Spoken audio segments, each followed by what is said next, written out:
मी advocate अक्षय गायकवाड, भारतीय जनता पार्टीचा कार्यकर्ता. गेल्या काही दिवसापूर्वी माननीय सतीशजी फाळके यांचा उमेदवारी अर्ज हा बारामती निवडणूक आयोगाने त्यांच्या अधिकाऱ्यांनी स्वीकारला नव्हता.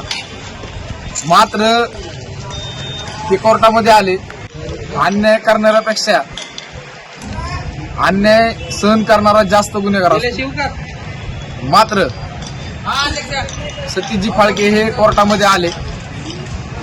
ॲडव्होकेट नितीनजी भामे सर यांच्या मार्गदर्शनाखाली मी व आमची टीम हे कोर्टामध्ये त्यांचा जो अर्ज होता व आमचं म्हणणं कोर्टापुढे मांडलं.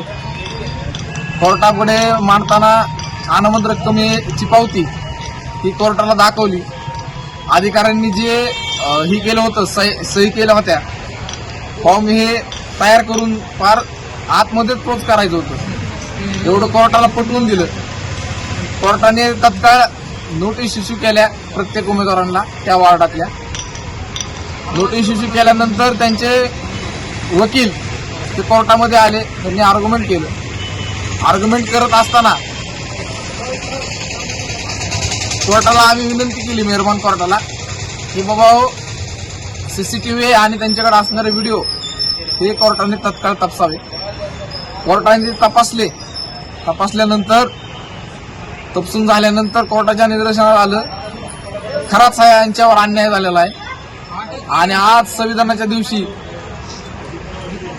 सतीशजी फाळके यांचा उमेदवारी अर्ज हा आम्ही भरला आणि संविधानाचा विजय झाला. विश्वरत्न डॉक्टर बाबासाहेब आंबेडकर आमचा बाप यांच्यामुळेच आम्ही आज कोर्टामध्ये उभा राहिलो आणि हा विजय आम्ही जिंकला.